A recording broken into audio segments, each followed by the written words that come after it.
Sexual abuse is any sort of non-consensual sexual contact. Sexual abuse can happen in males, females, and can include derogatory name-calling. Grooming is when it builds up an emotional attachment towards a child, their trust, their purpose, and sexual exploitation. Harassment is when someone behaves in a way which makes you feel distressed, humiliated, and threatened. It could happen to someone you know, like your neighbour, your friend, your peers, and could happen to a stranger as well. Child labour. The term child labour is often defined as a worker of a deprived child in their childhood, their potential and their dignity is harmful physical and mental development as well. CPSU is a child protection and sport unit, are the leading child's charity fighting to end the child abuse within the UK. Partnerships will include the NSPCC, Sports England, Sports Northern Ireland and Sports Wales. The UNCRC has two articles. Article 34 states that the government should protect children from all forms of exploitation and abuse. The provisions of the convention are augmented by the optional protocol of the sale of a child precautions, pornography. Article 39 states the rehabilitation of a child victim, child who have been neglected, abused, exploited should receive special help, psychological recovery and reintegrated into society, particular attention towards the restoring of their health. High cases of sexual abuse. Claire Light, the tennis coach who was jailed for having sexual relations with a 13-year-old girl pupil, has been released from prison after serving half her sentence despite continuing to protest her innocence. The 30-year-old is now on licence in Foston Hall Women's Prison in Derbyshire. She was locked up for 2 years and 9 months in November 2007 after being found guilty of 4 counts of sexual activity with a child. Light is now living with her parents in a 1950s detached house in a cul-de-sac in Shirley, North Solihull in West Midlands. After serving 6.5 months behind bars, Light, who was once ranked 101 in the world before injury ended her career, coached the Girls Lawn Tennis Association Academy in Loughborough University. Soon after meeting, they began an advocate affair that lasted over a year. Light regularly breached LTA guidelines by taking the girl from Merseyside to tournaments where they shared a bedroom. She let the pupil stay at her house, her parents' home. She was also spotted sharing a lavatory, a cubicle with a child, and the academy admitted wearing her knickers on occasions. Light was caught with a girl's mother come home and found the pupil having sex. However, after the girl threatened to kill herself, the affair was allowed to continue for several months before the mother finally went to the police. Light had been warned several times previously by the LTA about her conduct with young girls. She was disciplined for spending too much social time, offered the court with them eventually just before affair in public given the final written warning. After the cases were deemed to be the coach's discretion, meaning Claire Light and her victims can consent in the actions to take place, they also sexually was attacked from the media as they said she liked men and not women. Over 90% of sexual abused children were abused by someone they know. 1 in 3 children sexually abused by an adult and didn't tell anyone. 1 in 20 children in the UK have been sexually abused. Silverman et al. Suggests that abused children exhibit a range of behaviours, including withdrawn, unhappy and suicidal behaviour, self-harm and suicidality, aggressive and violent behaviour, bedwettings, sleep problems and nightmares, eating problems, bulimia, mood swings, pains for non-medical reasons, sexual behaviour, language and knowledge too advanced for their age. Alexander et al. Produced a table of abuse and the percentage of known cases in the United Kingdom. The table showed that 3% of sexual abuse cases are known, so it shows that people are hiding the fear of telling anyone. This study of Alexander et al. Was the first of the study within sport. Problems could arise during this, carrying out this research. The majority of child sexual abuse is committed by a male abuser. According to the NSPCC research, Radford et al. 2011, and the criminal statistics, other research suggests women were responsible for up to 5% of sexual offences committed against children, Bunting 2005.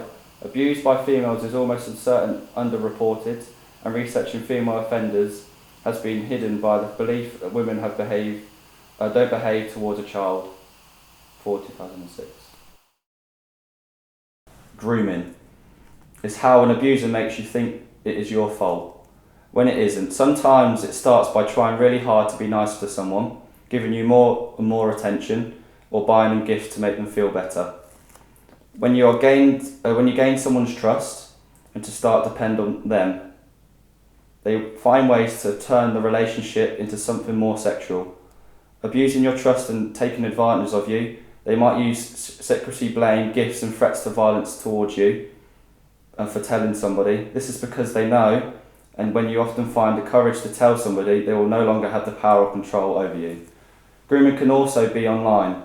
Groomers might try and make friends with you on social network sites like Facebook, Twitter, Instagram, on other sites. They often use chat rooms, pretending to be someone else.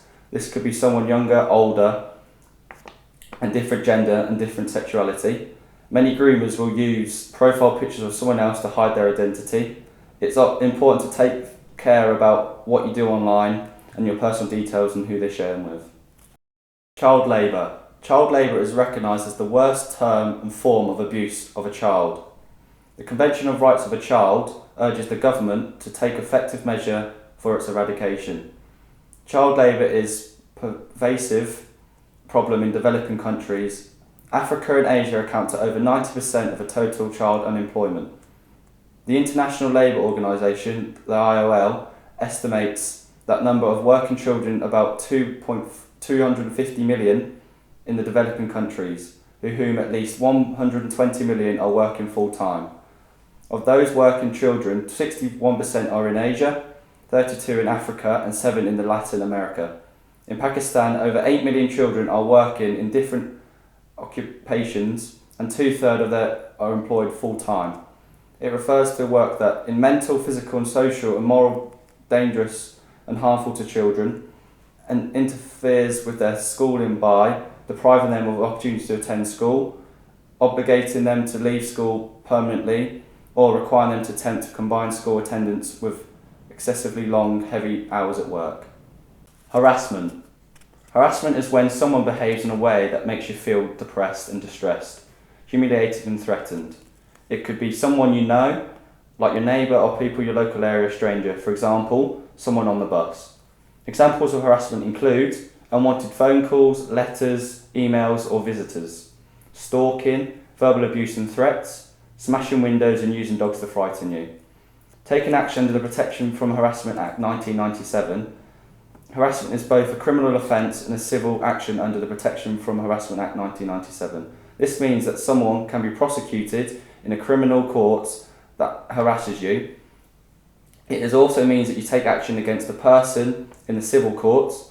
Harassment carries a minimum sentence of up to 6 months in prison, in serious cases up to 2 years with a fine up to £5,000. In harassment cases, the judge will sanction a restraining order on the harasser. This means that the harasser won't be able to go within a certain distance of the person and where they live and work. This gives the victim peace of mind that they won't be harassed, causing sleepless nights and insomnia. If you're being harassed and you feel that you're in danger, you can contact the police. If you think you are being harassed because you are disabled, racial and religion, transgender, identifying or sexual orientation, you can report your harassment to the police or hate incident or crime. The United Nations Convention on the Rights of the Child is the world's largest children's convention. The organisation behind the rights of a child is UNICEF. The UNCRC came into place in the 1990s with it setting their aims and objectives in civil, political, economic, social, health and cultural rights of a child. This gave the child their own set of rights. UNCRC based their work around 4 vital principles. 1. Right to live, survival and development. 2. The right to non-discrimination. 3. The right to protection. 4. The right to participation. With these 4 vital principles, it is vital that all children from around the world are kept safe, away from harm and live in an environment allowing them to grow and mature into young adults.